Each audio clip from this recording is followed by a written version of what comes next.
No niin, tervepä terve.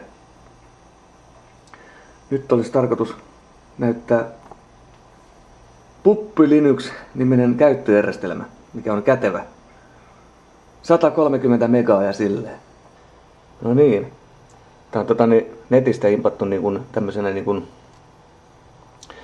iso failina, eli tää grillataan levylle sitten tuolla Nerolla ja tehdään siitä CD tai CD-image. Eli siitä tulee vaikka ostolevy vähän vastaavanlainen. Mutta tosiaan 130 megaa iso systeemi tää on ja täysveroinen käyttöjärjestelmä. No niin. Laitan levyn sisään ja nyt pitää sitä puutata kone.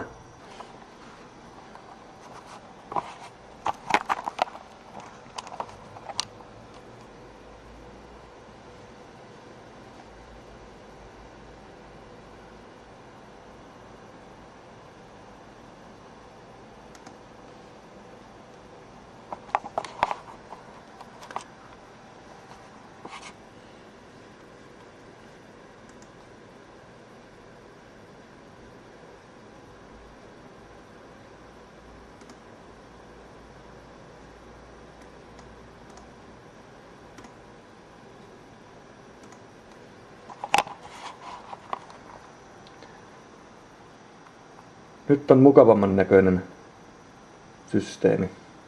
Laitoin vaihdon taustakuvan siihen ja tommosta. Ja sitten on kätevä, kun taas kaikki sun osiot tai kovalevy, mitä sulla on koneella, niin näkyy suoraan tässä näin.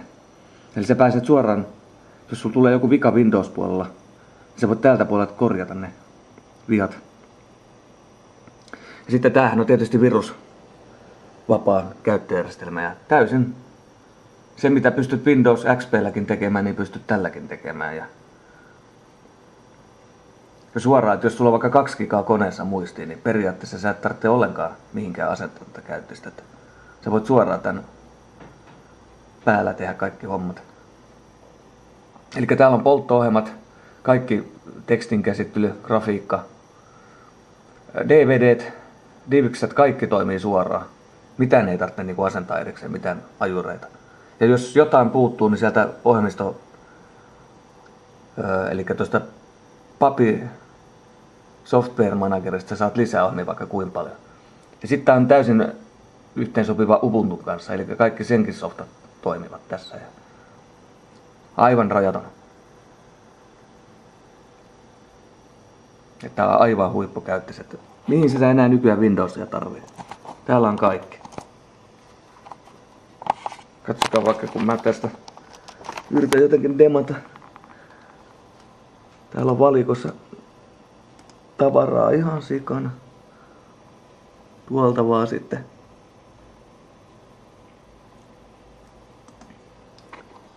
No niin, mä sain vähän paremman kuvakulman.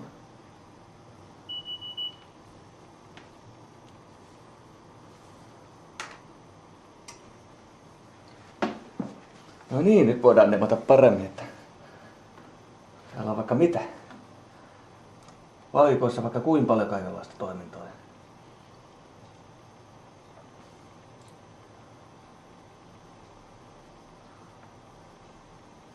Esimerkiksi palomuuri, se on tossa noin. Pannaan tosta. OK. Muutama hetki, noin, nyt se on valmis. Siellä on palomuurikeissi. Tarvitsee paljon ryynätä niin kuin noitten juttujen kanssa. Sitten pääsee suoraan kovalevyille, tälleen vaan tästä.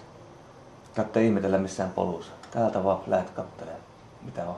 MP3 paukkuu saman tien. Kaikki kodekit toimii, DivX:t, DVD, tekstitykset, DVDn rippaus. Sitten tietenkin internetti. Täällä on valmiina sellainen vähän huono sellainen kuin Dillo, mutta se on pieni. Mutta se ei tue oikein Javaa hyvin, mutta täällä on tämmönen kuin QuickPet. Niin täällä on kaikki tyypillisimmät softat eli Internet Pets vaikka tosta noin, niin heti on Firefoxi. Siimanki, mikä on myöskin Firefox, mutta se on yksityisen ihmisen tekemä. Chromium, joka on Chrome, eli Googlen selaimen tämmönen alternatiiviversio, mikä on parempi itse asiassa kuin Chrome, koska se ei niitä kaiken maailman Googlen ihme Wivstagia otan mukaan, mitä ei normi-ihminen tarvi. Sitten tietenkin Opera. Okei, otetaan tosta vaikka toi Firefox.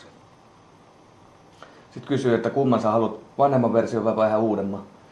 Tässä ei kummatkaan ole hirveän uusia oo. Mutta niin tuolta Source Centeristä saa lisää. Elikkä Puppy Package Manager niminen paikka. Sori mun paskaa englanti, mutta ei se mitään. Okei, otetaan tosta vaikka 3.6 Fireboxi. Nyt se lataa sen. Ottaa suoraan netistä, sun ei tarvitse miettiä mitään. Nyt venataan vaan kun toi 3 minuuttia kestää nyt se imppailu. Tää johtuu siitä latausnopeudesta, mikä sillä saitilla on. Tää on vähän tää paikka, missä nää tulee, niin se on hitaan oloinen jostain kumman syystä tällä hetkellä. En tiedä minkä takia. Mutta joo, antaa sen tehdä sillä aikaa sitä, niin mennään tonne valikkoon. Täällä on tosiaan grafiikkaa. Ja se, että nämä on pikkuohjelmia kaikki, just sen takia, että ne mahtuu tähän 130 kiloa. Mutta jos sä haluat enemmän, niin täällä on tosiaan löytyy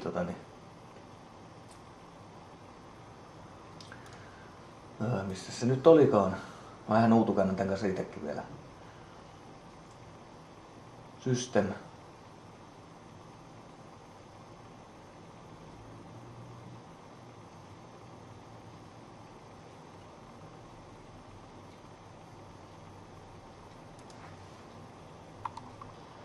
Joo, se olikin tuolla ylhäällä tommonen likone. Control. Se saa kyllä tuolta valikoistakin, mutta tuolta ylhäältä vain. Tässä on tää Pub Control, niin täältä saa sitten kaikkea.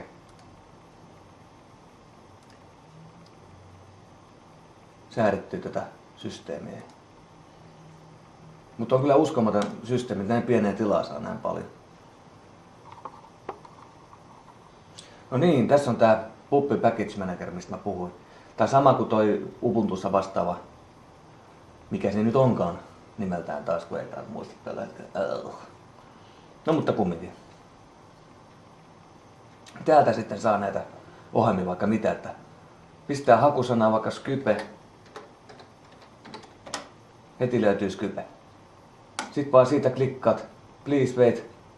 Nyt se haluaa jo sitä asennella sitten, että install Skype 2.1.0. Siitä vaan sitten asentaa, jos haluaa. Täällä on erikseen nämä kaikki vakisoftat, mitä sä voit katsella. Sitten jos ei jotain ole tossa, sitten pistetään configure, package manager. Tässä on vain nämä Pubyn omat jutut tällä hetkellä, mutta sitten sä voit täältä lisätä Ubuntun nämä kaikki. Tosta ne on vähän klikkailee, niin johon alkaa löytyä kuule vähän enemmän tavaraa. Sitten update now. Nyt se updateaa sen ja nyt siellä on hirveellä ja tämän jälkeen niinku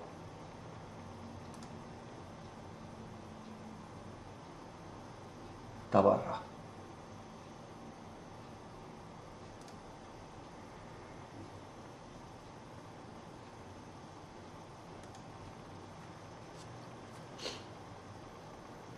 Se updateaa sitä.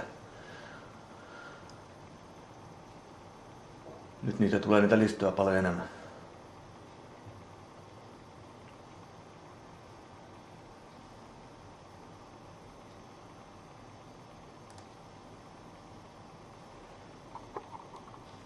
No niin. Tää oli nyt tämmönen ensiprevikka tästä käyttiksestä. Ja mä laitan tosta tuohon videon alapuolelle sitten tämän. Laitan noita linkkejä sitten, mistä saa tän itse käyttöjärjestelmän. Plus sitten, että varmaankin laitan vielä, että miten tämä installoidaan koneelle. Ihan kovalevyllekin tän saa. Tän saa mihin vaan. CD-levylle, USB-tikulle. Kaikki paikkoja, missä on vain 128 megaa vähintään muistiin, niin se asentuu ihan mihinkä vaan. Että tämä on loistava. Loistava käyttis.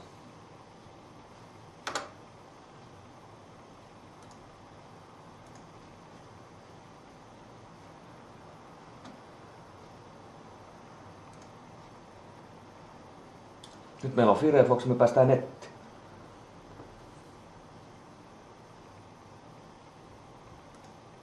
Nyt ollaan netissä. Tässä on näitä omia tämmöisiä tutoriaaleja. Sitten netti on pullollaan näitä lisää. Mä laitan siihen videon alapuolelle sitten lisää linkkiä. Että tämmönen on Puppu Linux.